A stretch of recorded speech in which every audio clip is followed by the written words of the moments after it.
بسم اللہ الرحمن الرحیم۔ السلام علیکم ناظرین۔ اس واقعے میں سلطان صلاح الدین ایوبی کی زندگی پر ایک بہت بڑا بدکاری کا داغ لگنے کے بارے میں آپ کو آگاہ کیا جائے گا۔ آدھی رات کا وقت ہو چکا تھا۔ صلاح الدین ایوبی جو کہ مستقبل کا سلطان تھا، اس پر ایک شاریہ نامی لڑکی نے بدکاری کا الزام لگا دیا تھا۔ قاضی ابن ارسون جو کہ سلطان صلاح الدین ایوبی کا استاد بھی تھا، صبح اس مقدمے کو سننے والا تھا۔ یہ الزام ایک عام انسان پر نہیں بلکہ ایک باصلاحیت اور باکردار انسان نجم الدین ایوب کے بیٹے سلطان صلاح الدین ایوبی رحمۃ اللہ علیہ پر ایک لڑکی نے لگایا تھا۔ قاضی ابن ارسون بہت پریشان تھا کہ اگر میرے شاگرد پر لگایا گیا الزام سچ ثابت ہو گیا تو میری ساری زندگی کی تعلیم اور دی گئی تربیت پر پانی پھر جائے گا۔ قاضی نے وضو کیا اور جائے نماز پر اللہ کے حضور سجدے میں گر گیا۔ دعا کرنے لگا، اے میرے مالک، تیرے باکردار اور نیک بندے پر مشکل وقت آ پڑا ہے، تو اس کی اپنی غیبی مدد فرما اور اس کی عزت کی حفاظت فرما۔ بے شک تو ہی عزت دینے والا اور تو ہی ذلت دینے والا ہے۔ میرا دل نہیں مانتا کہ سلطان صلاح الدین ایوبی کسی کی طرف بری نظر بھی اٹھا کر دیکھیں، لیکن دوسری طرف شاریہ نامی لڑکی پورے وثوق سے سلطان صلاح الدین ایوبی پر اتنا بڑا الزام لگا رہی ہے۔ محترم ناظرین، یہ واقعہ کچھ اس طرح ہے کہ جب سلطان نور الدین زنگی اپنی سلطنت پر قائم و دائم تھے تو سلطان صلاح الدین ایوبی پر ایک شاریہ نامی لڑکی نے الزام لگایا کہ سلطان صلاح الدین ایوبی اس سے اکیلا پا کر اس کے ساتھ زبردستی کرنے کی کوشش کر رہے تھے۔ تمام لوگ حیران تھے کہ سلطان اس طرح کا کام کر سکتا ہے کیا؟ کسی کو یقین نہیں تھا۔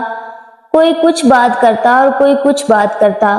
اگلی صبح سلطان نور الدین زنگی کی موجودگی میں قاضی ابن ارسون نے یہ مقدمہ سنانا تھا اور صلاح الدین ایوبی پر فرد جرم عائد ہونے کے بعد سزا سنائی جانی تھی۔ صلاح الدین ایوبی رات کو ساری رات بخار میں تڑپتا رہا اور اللہ سے دعا کرتا رہا، اے میرے مالک، تو ہی میری مدد فرما، تو ہی بہتر جانتا ہے، تو ہی سب سے سچا ہے، بے شک میری مدد کرنے والا صرف تو ہی ہے۔ صبح کا وقت ہوا۔ سلطان صلاح الدین ایوبی کا بخار بہت زیادہ تھا۔ صلاح الدین نے وضو کیا اور نماز کے لیے کھڑے ہو گئے۔ نماز ختم کرنے کے بعد اللہ کے حضور سجدے میں گر کر دعا مانگی اور کہا، اے میرے مالک، تو ہی میری عزت رکھنا۔ وہ دن نجم الدین ایوب خاندان کے لیے بہت ہی عجیب دن تھا۔ لوگ بڑی بےتابی سے اس لمحے کا انتظار کر رہے تھے کہ جب سلطان نور الدین زنگی کی موجودگی میں قاضی ابن ارسون اس مقدمے کو سنیں گے اور سلطان صلاح الدین ایوبی کے ساتھ کیا ہونے والا ہے، کیونکہ اس وقت بھی کچھ لوگ نور الدین زنگی کے خلاف تھے جبکہ کچھ لوگ نور الدین زنگی کے ساتھ تھے۔ اس لیے لوگوں کے ذہن میں مختلف سوالات تھے۔ سورج طلوع ہو چکا تھا۔ سلطان نور الدین زنگی اپنے دربار میں آ چکا تھا اور اس کے بائیں جانب قاضی ابن ارسون کا تخت تھا اور نیچے صلاح الدین ایوبی ہاتھ باندھے کھڑا تھا۔ تھوڑی دیر کے بعد قاضی نے فرد جرم پڑھ کر سنایا اور فرد جرم پڑھنے کے بعد قاضی سلطان صلاح الدین ایوبی سے مخاطب ہوا اور کہا کہ تمہیں اپنی صفائی میں بولنے کا پورا حق ہے۔ قاضی کی بات ختم ہوتے ہی سلطان صلاح الدین ایوبی رحمۃ اللہ علیہ نے قاضی سے مخاطب ہوتے ہوئے کہا کہ قاضی صاحب، جس لڑکی کو میں نے دیکھا تک نہیں، اس کے ساتھ کچھ برا کرنے کے بارے میں سوچ بھی کیسے سکتا ہوں؟ یہ سنتے ہی قاضی صاحب نے حکم دیا کہ شاریہ نامی لڑکی کو حاضر کیا جائے۔ جب وہ لڑکی دربار میں حاضر ہوئی تو لوگوں کی حیرت کی انتہا نہ رہی، کیونکہ اس لڑکی کا سارا جسم ڈھانپا ہوا تھا اور صرف آنکھیں، وہ بھی بڑی مشکل سے دکھائی دے رہی تھی۔ صلاح الدین سمجھ نہیں پا رہا تھا کہ جس لڑکی کو میں نے دیکھا تک نہیں اور وہ مجھ پر اتنا گھناؤنا الزام کیوں لگا رہی ہے، مجھ سے آخر ایسی کون سی غلطی سرزد ہوئی جو اس لڑکی نے مجھ پر اتنا بڑا الزام لگا دیا۔ قاضی ارسون شاریہ نامی لڑکی سے مخاطب ہوا اور پوچھا، بتاؤ صلاح الدین ایوبی نے تمہارے ساتھ کیا کیا؟ تو اس لڑکی نے کہا کہ میں اپنا بیان پہلے دے چکی ہوں، مزید ایسی باتیں کر کے میں اپنی مزید عزت خوار نہیں کروا سکتی۔ بخار بہت زیادہ ہونے کی وجہ سے صلاح الدین کا چہرہ زرد ہو رہا تھا اور ہاتھ کانپ رہے تھے، زبان پر بھی لرزہ طاری تھا۔ دیکھ کر مجمع کو یہ لگ رہا تھا کہ صلاح الدین ایوبی بے قصور نہیں ہے۔ سلطان نور الدین زنگی بڑے غور سے یہ سارا منظر دیکھ رہا تھا۔ پورے دربار میں سناٹا چھایا ہوا تھا۔ لوگ بڑے غور سے صلاح الدین ایوبی اور اس لڑکی کی باتوں کو سن رہے تھے۔ صلاح الدین ایوبی نے اس لڑکی سے کہا، کیا تمہیں اپنے رب سے ڈر نہیں لگتا کہ تم ایک بے قصور انسان پر اتنا بڑا الزام لگا رہی ہو؟ لوگ سمجھ رہے تھے کہ سلطان نور الدین زنگی کا بھتیجا ہونے کی وجہ سے صلاح الدین ایوبی اگر مجرم قرار بھی دیا گیا تو سزا سے بچ جائے گا۔ صلاح الدین ایوبی نے قاضی سے کہا کہ جب ہم کسی بھی مسئلے کا حل نہیں نکال پاتے تو ہم پھر اپنے رب کی طرف رجوع کرتے ہیں، اور میں اس لڑکی کو کہتا ہوں کہ اگر یہ اللہ کو حاضر و ناظر جان کر اللہ کی قسم کھا کر یہ کہہ دے کہ اس کا الزام سچا ہے تو میں وہ بھی گناہ قبول کر لوں گا جو مجھ سے سرزد بھی نہ ہوا۔ یہ سنتے ہی وہ لڑکی صلاح الدین ایوبی کو بغور دیکھنے لگی۔ وہ سلطان صلاح الدین کی حالت سمجھ چکی تھی۔ تھوڑی دیر بغور دیکھنے کے بعد لڑکی چیخ چیخ کر رونے لگی اور کہا، میں تمام مجمع کے سامنے اللہ کو حاضر و ناظر کر کے کہتی ہوں کہ صلاح الدین بالکل بے قصور ہے، سارا گناہ میرا ہے۔ یہ سن کر سارا مجمع حیران ہو گیا اور اس لڑکی کے چند الفاظ نے مقدمے کو الٹا کر رکھ دیا۔ اتنے میں سلطان نور الدین زنگی دہشت سے اپنی کرسی سے اٹھا اور اس لڑکی کو کہا کہ کیا تمہیں پتا ہے کہ یہ الزام تراشی کا تمہیں کتنی بڑی سزا مل سکتی ہے؟ تو اس نے کہا، ہاں مجھے معلوم ہے کہ اس کی مجھے کتنی بڑی سزا ملے گی۔